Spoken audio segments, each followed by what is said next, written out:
really out here. After being fooled and passed over for a younger girl, Wilding truly bungled the bag. She first dipped on Papoose, the man who had supported her through it all, twice in an attempt to chase after Captain, who was easy to block, as though she had upgraded, but joked that ES had also left her for a new young person. Now, rumors are circulating that Remy is pleading with Papoose to take her back, but this is a plot twist because Pap has already moved on and simply put a ring on his new. We all knew how much Pap loved that woman. This man waited 6 whole years while she was in prison, which is true loyalty.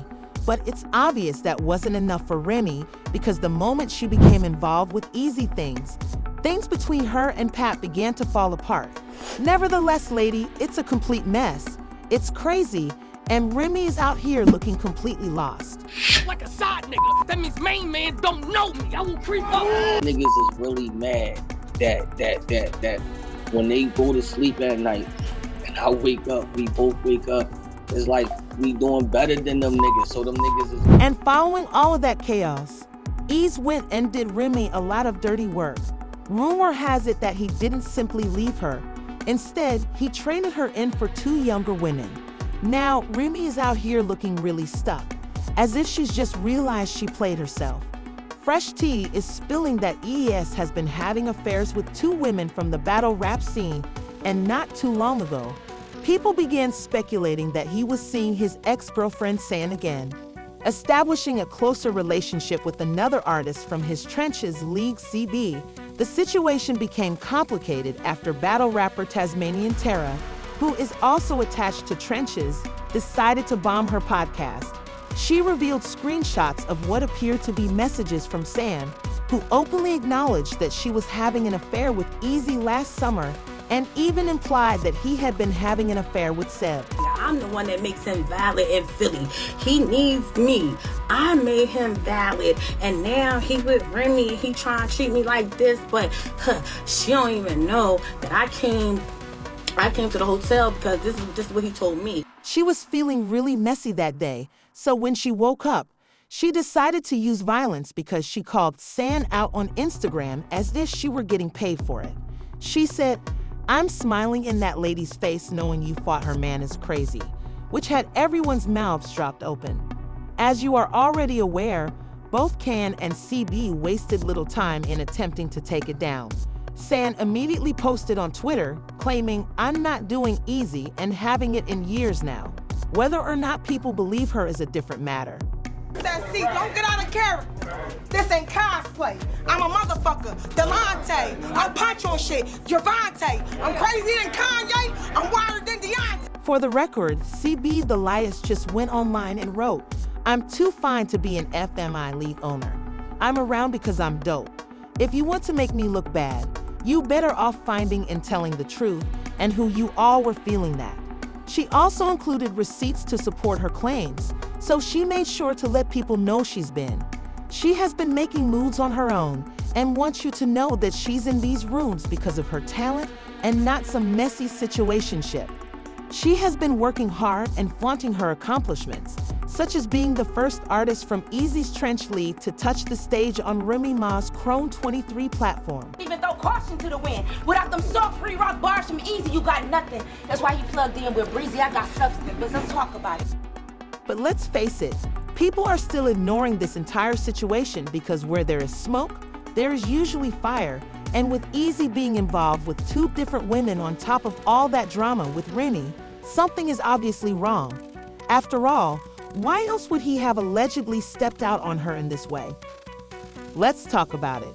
Remy had the platform, the fame, and the loyalty, so what was missing was tragic. When Remy Sada finally came forward and publicly acknowledged their relationship, she put her entire being on the line. However, it appears that it backfired at a rap battle event, where Eazy turned his set into a full-length soap opera. During his performance, he hit Remy with a "Don't You Love Me?" and she responded with a heartfelt yes, as if she truly felt it. The rumors were no longer whispers. They were now public knowledge. Be on the front lines.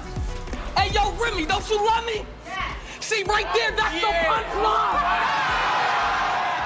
Remember that whole "don't you love me" moment during the rap battle? Well, that wasn't even the first time that Eazy pulled this little prank on you. He simply recycled that same gimmick with his ex Hurricane D not too long ago. The red flags were waving as if they were trying to get her attention, but Remy's sister didn't want to see him, and guess what? Hurricane Day was not going to tolerate that, so she got on X and dropped the receipts in a video from one of E's previous fights. He asked her, "Don't you love me?" And she responded, "Yes, woo." Not easy out here running the same play on different women like nobody was going to notice, just like Remy. Don't move back. He got 2K. It's ironic that I hit him with 2K. I said, "Babe, you love me?" Yeah. I say touche. So if I'm sipping and she tell me get him, I gotta listen to whatever dude say. In a follow-up tweet, she clarified that Hurricane D wasn't coming from a bad place, saying, "Sigh, I left Eazy. I'm not scoring. I'm happier than I've ever been." She also added that she's a much better rapper than people who doubt her integrity, and the only reason she played the old clip was because that bar sounded really familiar, so she went and grabbed the receipts, and we shouldn't pretend that we didn't see this coming because of the gig. A few months prior, Gotti had publicly revealed Remy and E's small romance in a rap battle. He completely humiliated Remy and called him out for skulking behind Pap's back. People assumed it was just battle rap, but it was obvious that man was spitting back. That's why when Pap seen his gloves was off. This ain't no regular female, my nigga, that's his wife. Knocking you out compared to what he could have did to you, nigga, that was light. And you ain't off the hook either. And you ain't off the hook either. Remy even skipped Christmas with Papoose rather than spending it at home with the man who had her in captivity for 6 years. When others began to make fun of her for playing house and gallivanting with the captain, who was simple to block, Remy vehemently disputed it, claiming that people were simply being sloppy and overanalyzing things. Papoose had the screenshots, and he didn't waste any time clapping back. He just dropped the whole picture of Remy and Eazy together on Christmas 2023. Remy was out cuddling with her new boyfriend, and if that wasn't enough disrespect, this is where the rumors really started to pick up steam. Pap was likely sitting at home hoping for some holiday love and family time. You out here canceling Christmas. And then you tried to show us a 10-second video of you opening up some gifts? Then 10 seconds later, you went right to Eazy house to open up your lips? Now listen, Pap wasn't going to take that L lightly at all. Rumor has it that when he finally saw Eazy in person, he knocked that man clean out. Can you blame him? Eazy had the audacity to shake Pote's hand as if nothing were wrong while he was sneaking around with his entire wife behind his back. To be honest, I don't blame him in the least because Pap stood his ground as he should have. And I walked past, I see Papoose, and it was kind of like an aggressive motion, and Papoose swing. Next thing I know, Eazy was on the floor. Oh, but hold on a second. He wasn't going to let that go unanswered, so he jumped right in and shut down the claims that Pat knocked him out cold. He even issued the challenge to run that fade. Speaking of people getting laid out, Remy Ma was out here looking really desperate. As soon as she found out, the Black Captain caught her hands and was creeping on her. Now she wants to go back and get her Pat again, but the plan goes awry because Papoose has already moved on, and his new lady isn't just anybody. It's Claressa Shields. Let's face it, Remy doesn't want that smoke with her, but it's safe to assume she wasn't about to take that sitting down. Dissing Claressa on the low, throwing little shady shots, pun intended, and getting really reckless online. Then things took an entirely different turn because Claressa wasn't playing games when she challenged Remy to a boxing match. I suppose Remy thought she was going to go in the ring and fight like a pro, but let's be serious for a moment. Be so real. But it didn't end there because during one of her little online back and forths, Remy went full petty and simply leaked Claressa's private number. That was the last straw, and Claressa had had enough, and she clapped back for real, offering to settle this in the ring, gloves and all. Just want to know.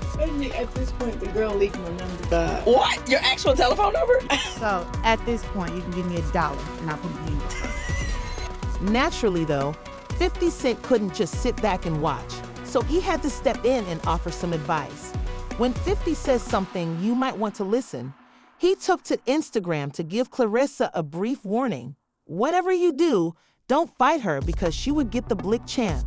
If you know that 50 was making a slick reference to Remy's 2007 shooting incident, the same one that had her sitting down for 6 years. And let's face it, he's not incorrect.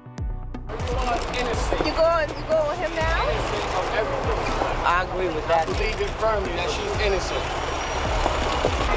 Are you happy with today? Given her track record and the way things are going, Remy may be attempting to permanently remove Claressa from the picture in order to win Pat back. The streets have spoken to you all, and one person even stated that Remy has taken on more than she can handle with this one. I wouldn't be surprised if things took a wilder turn, but let's be honest for a moment. Nobody is really supporting her on this issue. In fact, people are saying she's doing way too much and putting herself in danger of something she can't handle. Lissa hails from one of the world's most hazardous cities. Claressa will beat the very daylights out of Remy, and let's face it, Remy is the one out of pocket here. She tossed away her marriage over a silly bum like Eazy for that handshake. Murder Mitten has everyone on her team holding a blick. First of all, they are not lying. Claressa is not just a boxing champion. She is from Flint, Michigan. And if you know anything about the Red Rum Mitten, you know that they don't play out there. Her squad is prepared. Pat should have stomped his ears together. Although Claressa is physically taught to knock people out for a career, Remy may be tough. This isn't a test, but this is where it comes in, becomes really messy. This isn't just any woman, as it turns out that Remy and Claressa knew one another before the drama even began. Remy has already accused Pat of playing around with Claressa while they were still together. But let's face it, that doesn't excuse Remy leaving Papoose with ease. Now that it's clear that she wants the old thing back, it must have hurt even more to see Pat leave and propose to Claressa. He's already preparing to put a ring on it. Don't put that with me. I'm not the one. Talking about, oh, she wore makeup and wigs and, oh, she trying to be too cute. I'm a fighting motherfucker. Okay. I don't know what the fuck you thought. Okay. I don't care how cute I look. I'll beat a bitch ass. Now, rumors are circulating that Remy and Pat may be reconciling, and you already know what people are saying. When Joe had to intervene, you knew it was serious since Remy had been sneaking into Pap's DMs and pleading for another chance. Listen, don't sleep. Everyone was watching it. Talk about it. Catching Up on Math, my expert opinion podcast by Hoffa Joe was honest about how angry she was about the whole thing. And let's not forget that he is Remy's close friend and her and Papa's daughter's godfather. So if anyone wants to see them work things out, it's him. Try to manage that well. Yeah, this is a hard situation because of him, she made me love him. Mm-hmm. You know what I'm saying? So I really love him. You know what I'm saying? That's my goddaughter. When one of your friends is out here throwing his hands up on your own day, you already know it's bad. Even Joe had to acknowledge that he couldn't clean up this mess. That shit. What I can't do is stop it or have it. They won't listen to me. Then Joe revealed a little behind-the-scenes information, revealing that the night before everything went viral on social media, Remy brought 10 grown men out to dinner at a New York City spot. 10 grown men to dinner, and I woke up in the morning and my phone was going crazy, and they was like, yo, look what's going on. I'm like, what the fuck? However, don't misunderstand. I wasn't at Brooklyn Chop House with them, so if anyone thought that meant things weren't as messy as they appeared, think again. Papoose was not at that dinner, so he quickly shut it down and posted on Instagram stories to clarify that it was my brother, Fat Joe. Remy is the only one who appears rushed and anxious when she is out here, while Papoose is out here going about his business and stacking his papers. Planning and scheming, the vibes are perfect, and updates from Papoose and Claressa's little island escape have been posted online. Believe me, they both appear content and calm, even if Remy was perspiring. They are living it up in Hawaii, leaving all of the drama behind. Papoose and Claressa relaxed on the beach while enjoying cocktails. Just the two of us, we can make it if we try. Just the two of us. Just the two of us. As a last resort, Remy straight up threatened to clap back at anyone who dared to mention her name in a rap battle. She talks about how she got bars for everyone and that all rappers better fall in line. But let's be honest, this is giving damage control. We all know CIS is trying to keep this L on the low, but the way the public and the messiness of this whole situation keep adding fuel to the fire. So yeah, that's just not happening. How you gonna talk out there right now? I'm a rapper too, so if you have any plans on trying to get there and talk crazy to me, I'm fight back. New rule. Nah. New crow rule. I told her, I said, I fight back now. Everyone has witnessed it. She truly believed that things were better, but now she's out here looking like a whole garden weed dumped bitter and being cooked by the internet. One user even commented, "I guess these Gigo bars are still haunting her." And another said, "Uncle Murda is going to wash her up in this year's wrap-up and tell me where's the lie, because you know Uncle Murda doesn't miss it when it comes to that year-end recap. He is really about to dedicate a whole segment to that mess. But let's be honest, she's threatening to fire back that just makes her appear even more pressed. If she had truly moved on, she wouldn't be so preoccupied with what other people think. However, when you make a mistake like Papoose and then get retracted by two younger women, your insecurity seems to just jump out. And since the entire situation is already a complete mess, it's only going to get messier. Remy truly took a chance and ended up with nothing, no simple, no pap, and now she's out here rushing to clear up the fallout. However, I have a question for you all. Do you believe this is Remy's karma coming back, or did she only make one poor choice? Let's talk about Remy's career. Can she handle all this drama, or is she going to be everyone's target in rap fights in that year-end wrap-up? Should Papoose even consider bringing her back for the sake of their daughter? Or is it better for him to go on with Claressa? You never know what's going to happen with Remy Ma, so please share your thoughts in the comments section, and remember to hit the like and subscribe buttons for all the most recent developments.